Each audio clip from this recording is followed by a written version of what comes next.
એક નદીમાં પડી જાય પણ એ નદી રસ્તામાં નથી આવતી. પપ્પા નદી સુકાઈ ગઈ. હું નાનો હતો તે મારી બા છે ને દેતવાનો ઢેખાણો લઈને ઊંઠે કપડા ધોઈ નાખ્યા. મમ્મી સવારમાં ટાઈમ નતો રહ્યો. જય સોનામાં જય મોગલમાં બધાને કેમ છો? બધા મજામાં? આશા રાખું છું કે આપ સ્વસ્થ મસ્ત તંદુરસ્ત અને વ્યસ્ત છો. Welcome back to our new video, our new blog. મિત્રો આજ સવારના ગયા હતા અમરેલી ડાયાલિસિસમાં, ભાઈને લઈને ગયો હતો. આવીને પછી બપોરા કર્યા, બપોરા કરીને ઘડી સૂઈ ગયા. ઉઠ્યા જે રોંઢો થઈ ગયો. રોંઢાની અપડેટ લઈ પેલા પપ્પાની. પપ્પા જય માતાજી. જય માતાજી, જય સોનલમાં, જય મોગલમાં. હું કહે છે ચૈત્ર મહિના દનિયાનું તમે કઈ ગમણા કહેતા હતા? 18 થી 25 તારીખ છે ને, આજ 25 તારીખ છે. હા અને દનૈયા કન્ટિન્યુટી એક ધારા હારા થઈ પાસે. બરોબર. પણ આજે ગર્ભાઈ ગયા હોય ને એવું આકાશમાં એવો ભાસ થાય. ભાઈ બ્રેકિંગ ન્યૂઝ, દનિયા ગર્ભાઈ ગયા છે. દનિયા ગર્ભાઈ ગયા મતલબ આ જે વાદળા તમે જોવો છો ને ગયા છે એવું કહેવાનું છે. ચોખ્ખા અને સ્વચ્છ ક્લીન જો તપતા હોય ને હા તો હારા જ થઈ પાસે. એટલે આના ઉપરથી ચોમાસાનો વર્તારો કાઢી શકાય. તો આ વખતે ચોમાસું કેવું જાહે તમને શું લાગે છે? એ તો આપણે દરરોજ કહીએ છીએ કેવું સારું જાય. સારું જાહે એવું કહેવાનું થાય છે ચોમાસું. ભાઈ તમારું શું કહેવાનું છે? દનાયા ગભરાઈ ગયા, અરે સોરી ગર્ભાઈ ગયા. ગભરાઈ ગયા છે. ગભરાઈ ન જાય ભાઈ, ગર્ભાઈ ગયા ને ગર્ભાઈ એટલે ગયા. હવે ઈ અંબાલાલ કાકાને હમણાં હું ફોન કરું પછી ખબર. કર ફોન કર. મારા વતી કરજે ને, મારા વતી બે શબ્દો કહીજે અંબાલાલ કાકાને. અને ભાઈ છે ને મમ્મી અત્યારે શું કરે, મમ્મીની અપડેટ લેવા થોડુંક આઘું જવું પડશે. કારણ કે મમ્મી છે ને અત્યારે કપડાં ધોવાનું કામ ચાલુ કર્યું છે. વાહ વાહ વાહ. જય માતાજી. જય માતાજી, જય મોગલમાં, જય સોનલમાં, જય બાપા બજરંગદાસ. આ તમે અમરેલી ગયા હતા ને હા એ કપડા મને એમ કે હાલ ધોઈ નાખું. તાત્કાલિક હો મમ્મી. આ તડકો આવે છે ને મોઢું આંખ ઓરથી ખુલતી નથી ભાઈ, મોઢા ઉપર જ બરોબર આવે છે. પ્રકાશ પડે વાદળાનો, સફેદ વાદળા છે ને એટલે. હા સફેદ વાદળા થઈ ગયા છે. આ બધા સફેદ વાદળા ટૂંકમાં ગર્ભાઈ ગયા છે. એનો મતલબ ચોમાસું કેવું જાય મને નથી ખબર. મમ્મી ચોમાસાનો વર્તારો હું સારું જાય પણ છેલ્લું દનૈયું છે ને હા એ ગભરાઈ ગયું કહેવાય. એટલે છેલ્લું નો વરે થારું નકરે બગાડે પાક ને. એવું હોય. એટલે છેલ્લું વયું જાય થારું એમ. અચ્છા નકરે બધો પાક તૈયાર થયો હોય ને વરસાદ આવે બધું બગડે. ઈ બગડે તો બરોબર છે. મને નથી ખબર. તો હું કામ કયો છો? એટલે એમ નહીં, વાદળા થાય એટલે ગભરાઈ ગયું કહેવાય. ગભરાઈ ગયું નહીં, ગર્ભાઈ ગયું. ગર્ભાઈ ગયું કહેવાય. એટલે હું કે વરસાદ તેથી નો થાય ઈ નક્ષત્રમાં બરોબર. એવી રીતે હોય. આ વાદળા થાય ગર્ભાઈ ગયું, ગભરાઈ ગયું નહીં, ગર્ભાઈ ગયું. અને ગર્ભાઈ ગયું ને ગભરાઈ ગયું થોડુંક બોલવામાં ઓલું થઈ જાય. પણ કાંઈ વાંધો નહીં. તો ભાઈ આવું કંઈક અમારા અત્યારે ગામડામાં માહોલ ચાલી રહ્યો છે અમારા ઘરે. અને ભાઈ છે ને ગરમી થોડીક છે અત્યારે. કંઈક પવન છે ને હાવ એટલે હાવ પડી ગયો છે. આમ જો પવન એક પાંદડું નથી હલતું એ કંઈ ઝાડવાનું.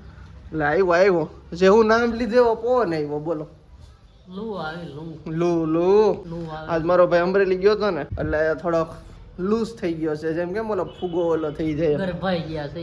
ગભરાઈ ગયો છો. ગભરાઈ ગયા. દનૈયા ગર્ભાઈ જાય અને ભાઈ છે ને ગભરાઈ ગયો થોડોક. હા કારણ કે હું જાવું આવું ને હમ. અને પછી ગરમીનું વાતાવરણ દરેક પશુ પક્ષીઓને કે માનવને સહન શક્તિની અમુક લિમિટ હોય છે, સ્ટેમિનાની પણ પપ્પા આ તો બહુ ગરમી હતી. આ સહન મને ન થાય તો આ ભાઈને તો તકલીફ થાય ને. ખુલ્લા વાહનમાં ભાઈને વધારે તકલીફ થઈ હતી. એમાં શું છે, એક પ્રાણી કુદરતે એવા મૂકી દીધા છે હમ. અને એને છે ને કોઈ પણ સંજોગોમાં ત્રણ ઋતુનો સામનો કરવો પડે. ત્રણેય ઋતુનો સામનો કરવો પડે. સાચી વાત અને છે. ત્રણેય ઋતુ એવા પ્રકારની છે ને ખરેખર આપણે સમજતા નથી પણ આરોગ્યપ્રદ છે. ઉનાળો છે ગરમી એ માણસને જરૂર છે. પણ પપ્પા અંદર એસી ચાલુ હોય ને એવી મજા જ્યાં માંડ આવી હોય ને તો ડાયાલિસિસ પૂરું થઈ જાય. કા ભાઈ?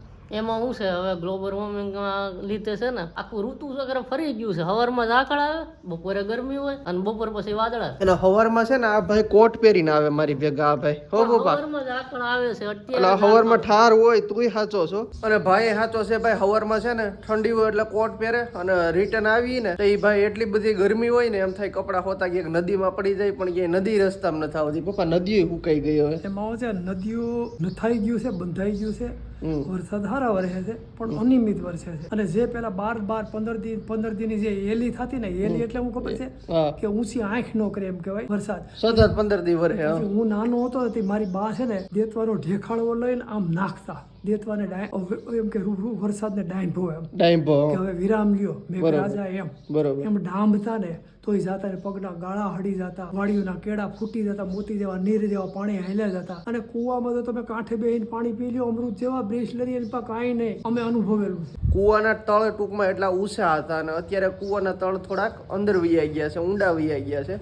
એટલે દાર કરે છે ને 1000 ફૂટના તે પાણી આવે છે. પેલા તળ થોડાક ઉપર હતા અને ભાઈ હમ? પહેલાની ગરમી અને અત્યારની ગરમીમાં ઘણોય ફેર છે. આને છે ને ખેંચી પૃથ્વીના પેટાળમાંથી બધું અને પૃથ્વીને હાવ આમ ખોખલી કરી નાખી છે એમ. લાલચુમાં લાલચુ એક પ્રાણી ભગવાને બનાવ્યો ને તો ઇન્સાન માણસ છે. સાચી વાત છે. એને દરેક બાજુથી એટલો બધો સ્વાર્થ ખેંચે છે અને એ પોતાનો સ્વાર્થ જોતું હોય ને એવું મને થોડુંક લાગે છે, વધારે નહીં. આજનો પપ્પાનો સુંદર મજાનો સુવિચાર લઈ લઈ. પપ્પા આજનો સુવિચાર આપી દો. આજનો સુવિચાર છે કે ઉદાર માનવી છેવટ સુધી આનંદદાયક જીવન જીવે છે. ઉદાર માનવી છેવટ સુધી આનંદદાયક જીવન જીવે છે. વાહ વાહ, ખૂબ સુંદર સુવિચાર અને પપ્પા. છેઠ સુધી છે ને એનું જીવન એવું હોય, આનંદમય હોય. ઓકે. પણ એવી પ્રકૃતિ વાળો, એવો સહજ શાંતિ વાળો અને ભાવ ભક્તિ ભોળાપણ વાળો એવો માણસ છેવટ સુધી છે ને આનંદદાયક જીવન હોય એનું.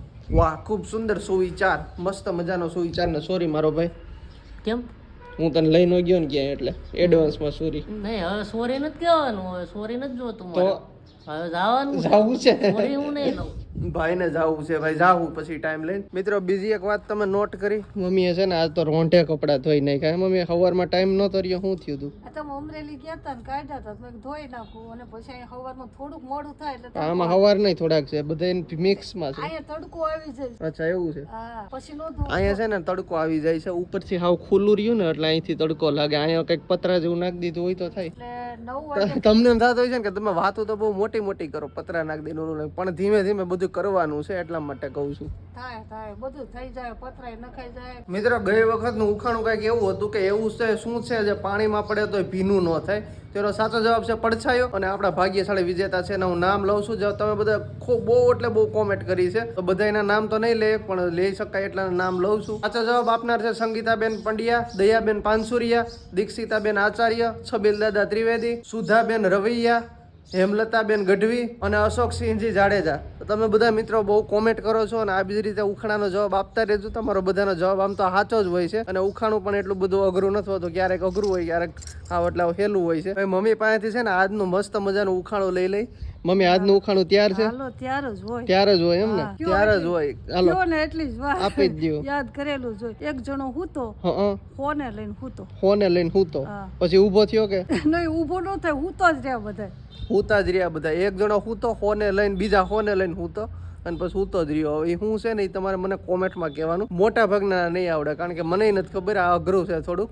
અઘરું ઉખાણું ક્યાંથી લઈએ? પહેલાનું હોય ને એટલે. હવે તો એક જણો કોઈ હૂતો જ ન હોય. આ તો પહેલાનું છે. પહેલાનું છે. પહેલાનું છે. અઘરું ઉખાણું છે ભાઈ, પહેલાનું છે, અત્યારનું નથી. અત્યારે તો હવે એવું થતું નથી, પણ થોડુંક છે ને ચતુર કરો વિચાર, સમજી વિચારીને જવાબ આપી દો, ફટાફટ કોમેન્ટ કરી દો. હું તો એ હું તો હમ. પણ એ આ તો બહુ ઈસવીસન પૂર્વેની વાત નથી આવતી. હમ. એ બહુ જૂની વાત છે. અને જૂના માણસ જે આ ત્રિવેદી દાદા જેવા છે ને હમ. એનો જવાબ આપી શકે. અશોકસિંહજી કદાચ આપી શકે, અચ્છા કે આપણે હેમલતાબેન આપી શકે, કે પાનસુરિયાબેન, કે કોઈ પણ. અચ્છા. એ મને એવું લાગે છે કે જેને રસ છે ને હમ. એ જાણકાર માણસ છે. અને વૃદ્ધો પાસે જે બેઠા હોય, ગામડામાં રહ્યા હોય ને વધારે ખ્યાલ આવે. 100% સાચી વાત કરી પપ્પાએ. ગામડામાં રહ્યા હોય ને એને ખ્યાલ હોય આ વસ્તુનો.